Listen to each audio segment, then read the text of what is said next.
हरे कृष्णा प्रिय भक्तों, dear devotees, friends, कैसे हैं आप सब लोग। आशा करता हूँ आप सब लोगों की साधना, जप, अध्ययन इत्यादि सब अच्छा चल रहा है। भगवान श्री कृष्ण हम सब लोगों को आशीर्वाद दें। भगवान श्री चैतन्य महाप्रभु, स्वामी श्रील प्रभुपाद, जिससे हमारा मनुष्य जन्म सार्थक हो सके। हम अपनी आध्यात्मिक कृष्ण भावना मृत चेतना, जिसको हम पूरी तरीके से भूल चुके हैं, उसको हम प्राप्त कर सकें। तो चलिए इन कामनाओं के साथ एक छोटी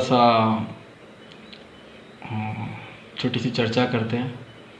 स्वामी श्रील प्रभुपाद जी, हम जानते हैं, कोई भी प्रवचन देने के पहले और कोई भी चर्चा करने के पहले, या वो सदैव भागवतम, गीता, चैतन्य चरितामृत, किसी भी ग्रंथ या पे कोई चर्चा करने के पहले, कोई प्रवचन देने के पहले स्वामी श्रील प्रभुपाद जी सदा भगवान का स्मरण करते हैं, कृष्ण भगवान का, उनके प्रिय भगवान श्री कृष्ण का जय राधा माधव जो वैष्णव गीत, स्वामी श्रील प्रभुपाद जी हमेशा इसमें बहुत जय राधा माधव कुंज बिहारी, जय गोपी जन वल्लभ गिरिवरधारी, जय यशोदानंदन, जय ब्रज जनरंजन, जय जमुना तीर वनचारी।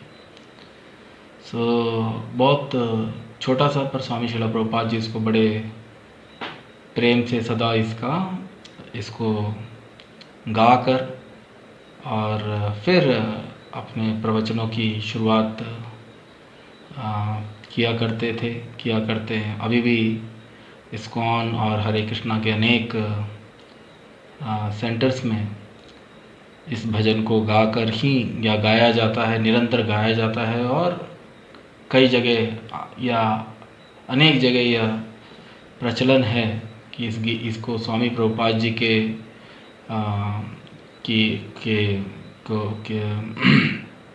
स्वामी प्रभुपाद जी के अनुसार ही इस भजन को गाकर कृष्ण भगवान का स्मरण और चिंतन करके भागवतम और गीता पर उपदेश और प्रवचन दिया जाता है। तो बहुत सुंदर इसके बोल हैं। राधा माधव कुंज बिहारी, गोपी जन वल्लभ गिरिवरधारी, यशोदानंदन, ब्रज जन रंजन, जमुना तीर वनचारी। 1 2 3 4 5 6 7 जमुना तीर वनचारी।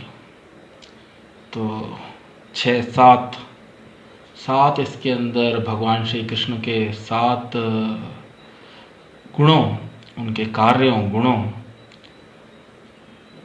के माध्यम से, उनके कार्यों और गुणों के माध्यम से स्वामी श्रील प्रभुपाद जी भगवान श्री कृष्ण को याद करते हैं। तो बहुत सुंदर इसके जो वर्ड्स हैं, जो इनके मीनिंग हैं, भगवान श्री कृष्ण के ये अनेक नाम हो गए और उनके गुण हो गए और उनकी दिव्य कर्म हो गए। इसमें तीनों चीज़ें, राधा माधव जिसका अर्थ है भगवान जो माधव, राधा रानी जो भगवान की परम भक्त हैं। माधव भगवान का एक नाम है, जो भगवान जो हैं लक्ष्मी, गॉडेस ऑफ महालक्ष्मी के हस्बैंड जो हैं, पति हैं। राधा माधव कुंज बिहारी। तो बहुत सुंदर ये बोल और इसका ये अनुवाद यहाँ पे वैष्णव जो आचार्यों के गीत पुस्तिका में इसका बहुत अच्छा वर्णन किया हुआ है। वृंदावन की कुंजों में, कुंज गलियाँ और कुंजों, वृंदावन की कुंजों में क्रीड़ा करने वाले राधा माधव की जय। जय राधा माधव, जय कुंज बिहारी। जय राधा माधव, जय कुंज बिहारी। वृंदावन की कुंजों में क्रीड़ा करने वाले राधा माधव की जय, कुंज बिहारी। वृंदावन के जो कुंज, जो वृंदावन में जो गलियां हैं और जो बाकी सारी कुंज गली बोलते हैं, सकरी, छोटी, तो उन कुंजों में क्रीड़ा करने वाले वृंदावन हम जानते हैं भगवान श्री कृष्ण, और वृंदावन जो यहाँ पे भी जगह है, और भगवान का जो परम धाम गोलोक वृंदावन धाम है, वो एक गांव, विलेज है। गोलोक वृंदावन जो है ट्रांसेंडेंटल, जैसा हमारे यहाँ पे ऐसा साधारण गांव नहीं है, वो है एक दिव्य गांव। वहाँ का चिंतामणि जो वो गांव है, वो साधारण पत्थर और साधारण वहाँ पे नहीं, वहाँ पे वास्तविकता में जो सब कुछ कण कण भगवान का क्या है, कण कण जो है वो सब भगवान के अनन्य भक्त हैं। तो उनसे वृंदावन बना है, और शास्त्र कहते हैं कृष्ण भगवान कभी भी वृंदावन को छोड़ के कहीं नहीं जाते हैं। पाद एकम न गच्छति, अपना एक पाँव भी भगवान एक्चुअलिटी में भगवान वृंदावन से कृष्ण भगवान बाहर नहीं निकालते हैं। बोलते लीला करने के लिए भी वो भगवान का जो होता है वो एक्सपेंशन, अवतार और विस्तार ही वृंदावन से बाहर जाता है। कृष्ण भगवान स्वयं वृंदावन को छोड़ के कभी भी कहीं नहीं जाते हैं। तो वृंदावन की कुंजों में क्रीड़ा करने वाले, तो वृंदावन जो है पूर्ण, जो वृंदावन जो धाम है, उसका कण कण जो किससे बना हुआ है, भगवान के सारे एक एक कण भगवान के अनन्य भक्त हैं। एक एक कण चैतन्य महाप्रभु अपने एक प्रार्थना के अंदर बोलते हैं, आशीष वा पादरताम पिनष्टु माम अदर्शनान मर्महताम करोतु वा पादरताम पिनष्टु माम। हे कृष्ण, मुझे आपके चरणों की धूल बना लीजिए। पादरताम, तो अनन्य बहुत ऐसे भगवान के अनेक भक्त ऐसी प्रार्थना करते हैं कि हम अब त्रस्त हो चुके हैं इस भौतिक संसार में, आपके चरणों में हमको एक मिट्टी के धूल के कण के समान हमको बस जगह दे दीजिए। तो जो पूरा वृंदावन है वो वास्तविकता में भगवान के अनंत कोटि भक्त वहाँ पर अनन्य, जो भगवान के अनन्य भक्त हैं वो अनंत स्वरूपों में, अनंत कोटि भक्त अनेक स्वरूपों में वहाँ पर विद्यमान है। तो वृंदावन भगवान श्री कृष्ण को अति प्रिय है, और वृंदावन की कुंजों में सदा भगवान बस वहीं पे रहना पसंद करते हैं, सबके साथ, अपने सखाओं के साथ, अपने प्रियजनों के साथ, अपने भगवान से बड़े, भगवान के पूर्व जो वास्तविकता में तो भगवान सबसे, श्री कृष्ण सबके पिता हैं, पर वो अपने शुद्ध भक्तों में जिनके अंदर वात्सल्य भाव होता है उनको भगवान अपने यशोदानंदन इसके अंदर जो आ रहा है। सो वृंदावन की कुंजों में क्रीड़ा करने वाले राधा माधव की जय। कृष्ण गोपियों के प्रियतम हैं, गोपी जन वल्लभ, तथा गोवर्धन गिरी को धारण करने वाले हैं। तो उस वृंदावन में भगवान सदा क्रीड़ा करते रहते हैं, कुंज बिहारी, खेलते रहते हैं, घूमते रहते हैं, सबसे वार्तालाप करते रहते हैं, आनंद लेते रहते हैं और आनंद देते रहते हैं। सच्चिदानंद भगवान का जो स्वरूप है वो कैसा है, सच्चिदानंद। और भगवान क्योंकि समस्त जीवों के पिता हैं, प्रत्येक पिता चाहता है कि जो उसका पुत्र है वह उन्हीं के समान धनवान, ऐश्वर्यवान, जो भी सुख उनके पास है वो सब उनके पुत्र को भी मिले। भगवान सदा ऐसी कामना करते हैं। तो क्योंकि भगवान सच्चिदानंद है, भगवान चाहते हैं कि समस्त जीव इस सृष्टि के अंदर, परंतु जीव पुत्र जो होता है, कभी कभी कोई पुत्र एक अच्छे पिता से भी विमुख होकर वह निर्धन हो जाता है और अनेक दुखों में घिर जाता है। परंतु सारे पिता की यह इच्छा होती है कि उनका पुत्र जो है वह सदा सुखी रहे, सर्वगुण संपन्न हो, पिता के समान सर्व वैभव संपन्न हो।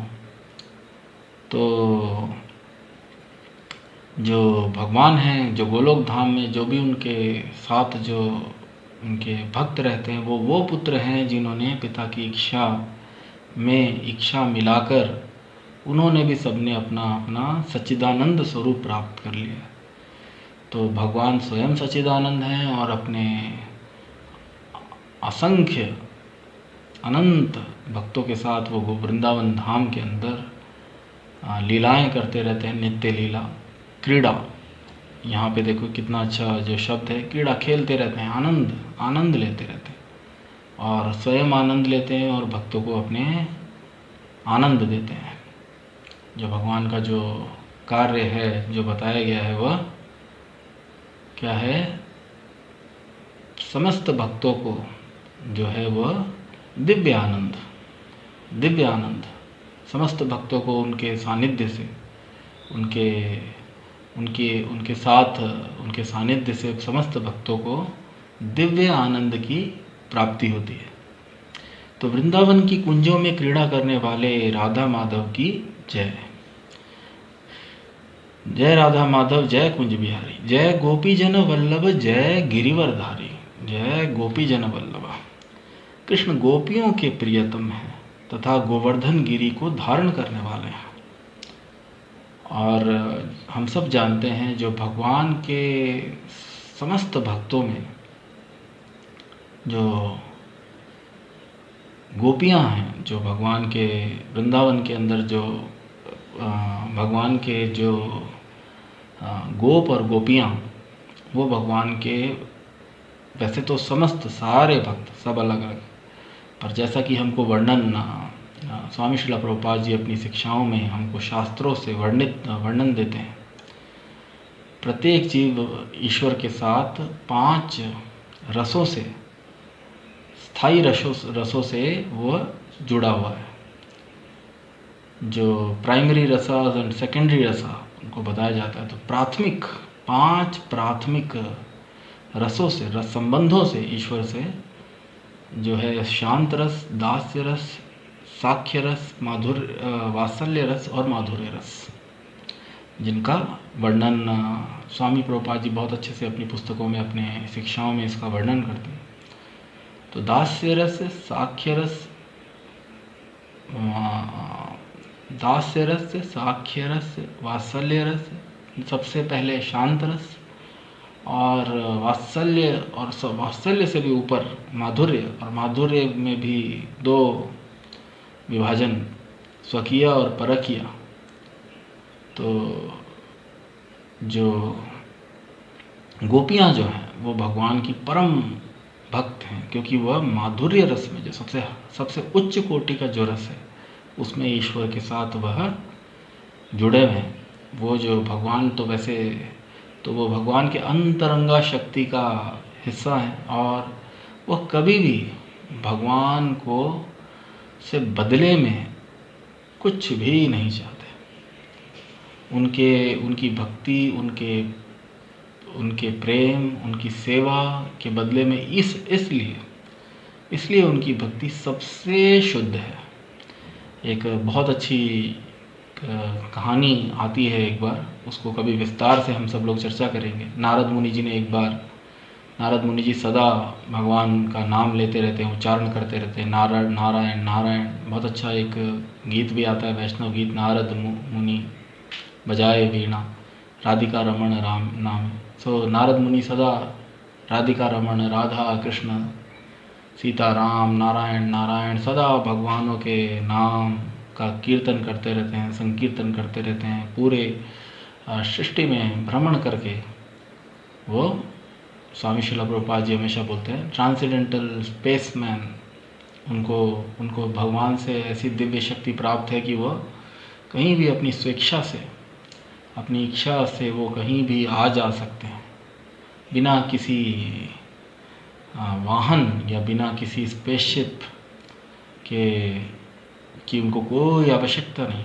उनके अंदर स्वयं इतनी शक्ति है, दिव्य शक्ति, जिसके द्वारा वो वैकुंठ तीनों सारे समस्त सृष्टि के अंदर वो घूम सकते हैं, भ्रमण कर सकते हैं। तो जो हम चर्चा कर रहे थे, नारद मुनि जी ने एक बार, एक ऐसे ही कथा सुनाई जाती है कि नारद मुनि जी ने एक बार भगवान से पूछा तो कि आपके सबसे परम भक्त कौन है। तो नारद मुनि जी, क्योंकि स्वयं भगवान के भक्त हैं, तो अवश्य उनको ये सुन के बहुत प्रसन्नता मिलती है अगर भगवान उनका नाम बोलते कि आप मेरा सदैव चिंतन करते रहते हैं। पर अब भगवान को भी हृदय से मालूम है कि उनके परम भक्त जो हैं वो, पर ये लीला भी इसी कारण ही हो रही है, ये जो लीला, जो वार्तालाप चल रहा है। तो वो भगवान एक लीला करते हैं। भगवान उस समय बोलते हैं, अरे मेरे सर में अभी बहुत दर्द हो रहा है।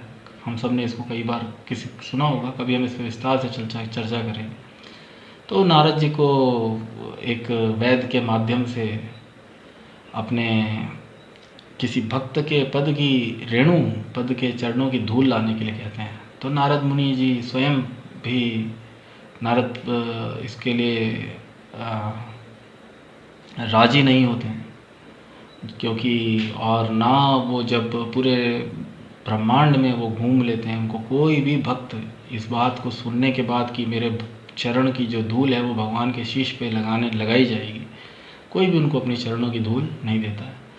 पर भगवान उसको अंत में नारद जी को गोपियों के पास भेजते हैं, और गोपियाँ अपने चरण की धूल नारद जी को बड़े सहजता से वो उनको दे देती है कि लीजिए, अरे भगवान के सर में दर्द हो रहा है, किसी प्रकार उनका सर का दर्द मिट जाए। नारद जी जब उनको समझाते हैं कि आप अपने चरणों की धूल भगवान के सर में लगाने के लिए दे रहे हैं, तो इस कारण से आपको हो सकता, आपको इसका, आप इस जघन्य पाप का अर्थ नहीं समझते हैं। अगर आप अपने चरण की धूल जानबूझकर परमेश्वर जो भगवान श्री कृष्ण हैं, परम पुरुषोत्तम भगवान श्री कृष्ण, उनके शीश पे लगाएंगे तो आपको अनंत काल तक नरक भोगना पड़ सकता, नरक में यातनाएं भोगनी पड़ सकती हैं। तो गोपियाँ इस बात से बिल्कुल भी भयभीत नहीं हुई, और उनका जो प्रेम था वो कृष्ण भगवान के प्रति इतना अत्यधिक था कि वो भगवान श्री कृष्ण को कि छोटे से सरदर्द की पीड़ा को सहन नहीं कर सकती। और उन्होंने कहा कि आप व्यर्थ में ही चिंता कर रहे हैं, विलाप कर रहे हैं, आप एक क्षण भी देर मत करिए। यदि हमारे चरण के धूल लगने से भगवान श्री कृष्ण का सरदर्द जाता है तो आप इसे लेके तुरंत वहाँ पे जाइए। तो गोपियों का जो प्रेम है भगवान श्री कृष्ण के प्रति वो पूर्ण पवित्र है। जो भक्ति है, जो प्रेम है, प्रत्येक मनुष्य, जो हम सब लोग भक्ति मार्ग में हैं, हम सब लोग साधन भक्ति मार्ग में हैं, या कल को वास्तविकता में जब हम यदि ईश्वर के प्रति हमारे हृदय में कुछ प्रेम भावना जाग भी जाए, तब भी हमारी सदैव हमारे हृदय में ऐसी कामना रहती है कि हम जो ईश्वर को प्रेम कर रहे हैं, बदले में हमको ईश्वर भी हमको ईश्वर से सब अच्छा प्राप्त हो, सब अच्छा मिले बदले में। वहीं चैतन्य महाप्रभु जो अपनी शिक्षामृत के अंदर बोलते हैं, आशीष वापा दत्ताम पिनष्टुमाम दर्शनान मर्मताम करतु वा यथा तथा वा विद्यातु लपटो मत प्राणनाथस्तु स एव ना परहा। जो राधा रानी के भाव में स्वयं, तो वो क्या बोल रहे हैं, चाहे आप मुझे अपने पाँव के नीचे रौंदिए, चाहे मुझे कभी दर्शन मत दीजिए, मुझे दर्शन नहीं दे के आप मुझे पागल कर दीजिए, मैं आपके दर्शन के लिए तड़प रही हूँ। तो राधा रानी का जो भाव है, जो गोपियों का भाव है, चाहे कृष्ण उनके साथ कुछ भी कर दे, और गोपियाँ, इसीलिए वो गोपियों का उनको स्वरूप मिला है। ऐसा नहीं कि गोपियाँ ऐसा सोच रही, नहीं, गोपियों का माधुर्य भाव के अंदर उन जीवों ने वो स्वरूप कैसे प्राप्त कर लिया है, या कैसे उनका शाश्वत, हालांकि जो भगवान की जो प्रमुख गोपियाँ हैं, परंतु भौतिक जगत से भी यदि कोई जीव उस स्तर को प्राप्त करना चाहे तो वो कर सकता है, परंतु उसके लिए इतना अनन्य भक्त होकर तब वो भगवान के परकीय भाव में, उनको स्वकीय और परकीय भाव में उनको भगवान की सेवा करने का अवसर प्राप्त हुआ है। कि बदले में चाहे भगवान उनको मार दें तो हृदय स्त्रियों का जो उनको स्वरूप है, उन जीवात्माओं को, स्त्रियों का स्वरूप उन जीवात्माओं को क्यों प्राप्त है? क्योंकि स्त्रियां वास्तव में निर्मल होती हैं और वो हृदय से निर्मल में जो है वो जो शब्द जो है उनका बहुत सॉफ्ट होते हैं हार्ट से और हर तरीके से। उनको कोई कभी कोई कटु वचन बोल देता है, जनरली कटु वचन बोल देता है, कोई कभी उनके साथ मारपीट भी कर लेता है तो भी वो उसको भूल जाती है। तो बालक समान स्त्री का जो मन और बुद्धि जो है उसकी सदा जो चर्चा किया जाता है शास्त्रों में, उसको एक सिंपल साधारण जो है अत्यंत बहुत कॉम्प्लेक्स, उनका जो ब्रेन होता है इतना कॉम्प्लेक्स नहीं होता है, सिंपल। इसलिए भगवान जो है अपने सबसे जो उनके जो सिंपल भक्त हैं उनको अत्यधिक वो प्रेम करते हैं, जिनके मन में किसी भी प्रकार, ऑफ कोर्स ईश्वर के प्रति उनके मन में कभी भी, और क्योंकि ईश्वर के प्रति उनके हृदय में प्रेम है तो उनका समस्त जीवों के प्रति भी जो प्रेम है वो बहुत ज़्यादा है। तो इसीलिए भगवान का एक नाम है गोपी जन वल्लभ, तो गोपियों के प्रियतम। और क्योंकि भगवान ने, हम सब जानते हैं, जब वृंदावन में इंद्र जी कुपित हो गए थे और इंद्र जी ने गुस्से के अंदर वृंदावन में बहुत भयंकर बरसात की थी, उस समय भगवान श्री कृष्ण ने गिरिराज गोवर्धन पर्वत को अपनी कानी उंगली पर धारण कर लिया था। तो हम सब लोग, बहुत सारे लोग मनुष्य भगवान से, और वो भी भगवान ने अपनी कोई शक्ति नहीं दिखाई, अनंत कोटि ब्रह्मांड उनके रोम रोम से, जो भगवान का जो पुरुष अवतार कारुण दक्षाई विष्णु जिसका वर्णन भागवतम में आता है, उनके रोम रोम से अनंत कोटि ब्रह्मांड निकलते हैं। उस ब्रह्मांड में धरती एक बहुत छोटा सा एक हिस्सा है, उस छोटे से हिस्से में एक पर्वत को धारण करना उनके लिए कोई बड़ी बात नहीं है उंगली पे। हम मनुष्य, हम लोगों में इतना अहंकार है, बहुत व्यायाम करके, बहुत जिम जाकर हम सब लोग बहुत बॉडी बनाकर, और हमको लगता है 200-500 किलो मैंने उठा लिया, बड़े से बड़ा ताकतवर व्यक्ति, और अपने आप को बहुत बलवान समझता है।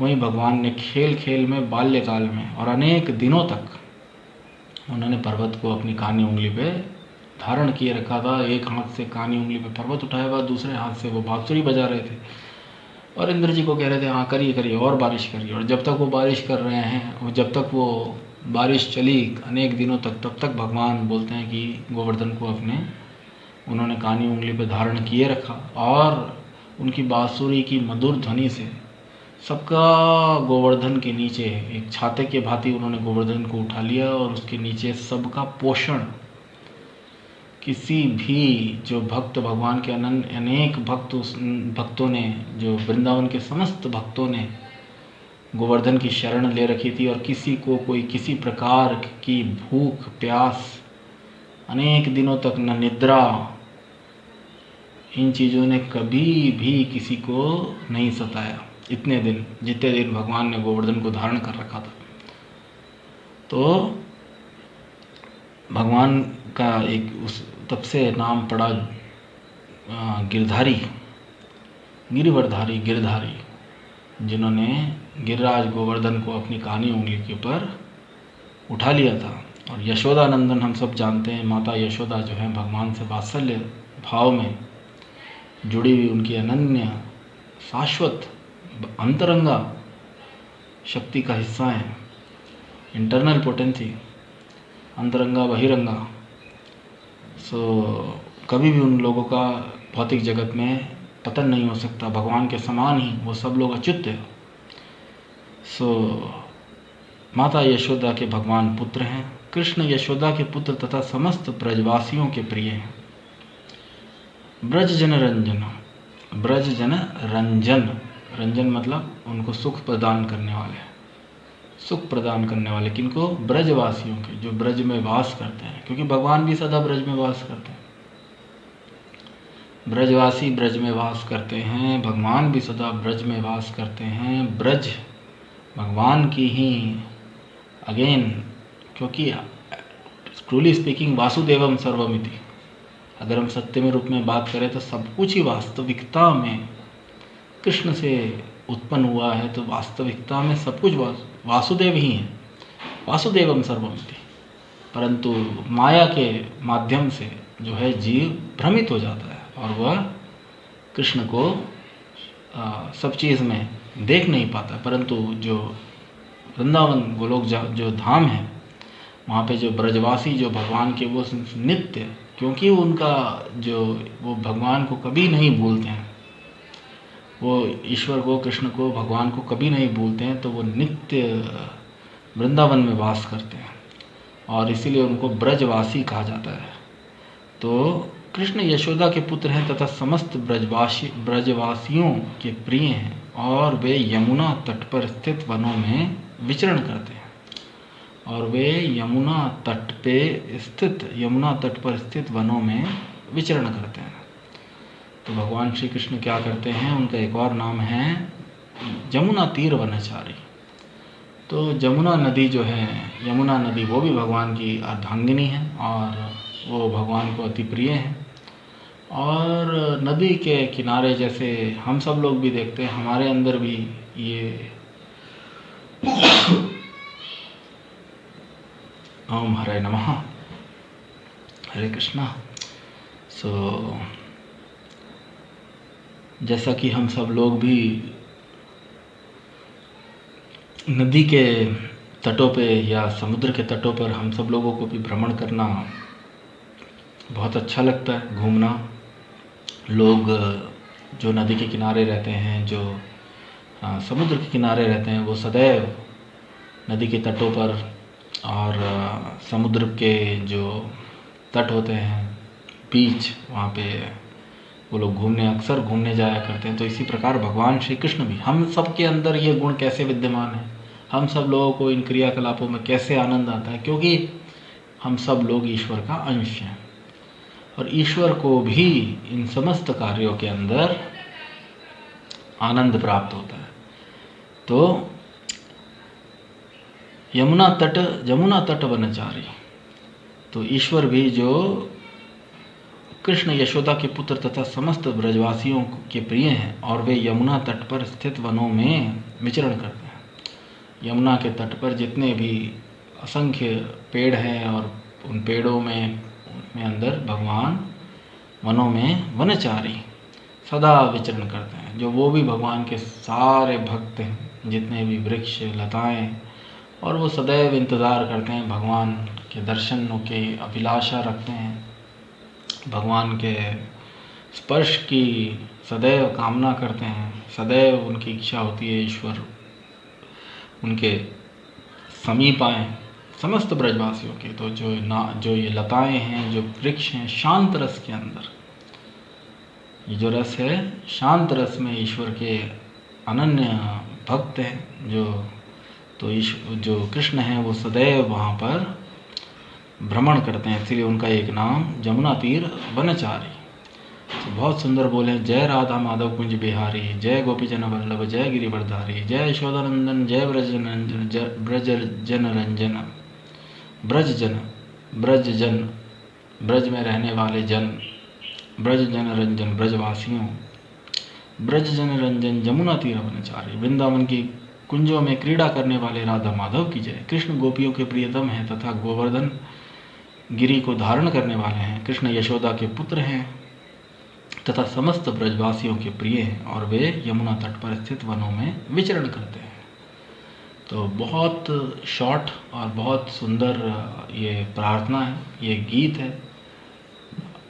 प्रत्येक दिन हम लोग भी इसको गुनगुना सकते हैं और इसके बोल, और इस प्रकार हम भगवान को, भगवान के अनेक गुणों के द्वारा और भगवान के अनेक कार्यों के द्वारा हम उनको स्मरण कर सकते हैं, ताकि हमारे हृदय में भी ऐसी लालसा जाग जाए कि जो भगवान जो इतने गुणों से संपन्न हैं, हमको भी उनको नित्य दर्शन करने की लालसा हमारे हृदय में आ जाए। और जिस दिन वो लालसा, जिस दिन वो इच्छा बहुत प्रबल हो जाएगी, हम सब लोग हमारे भौतिक जो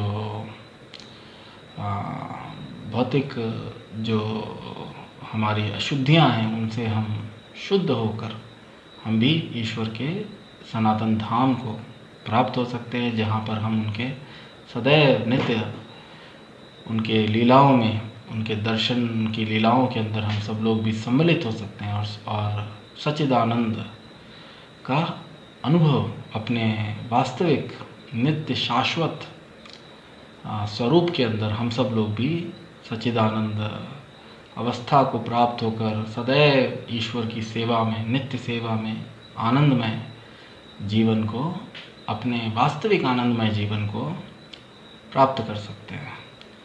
तो बहुत सुंदर बोल, जय राधा माधव कुंज बिहारी,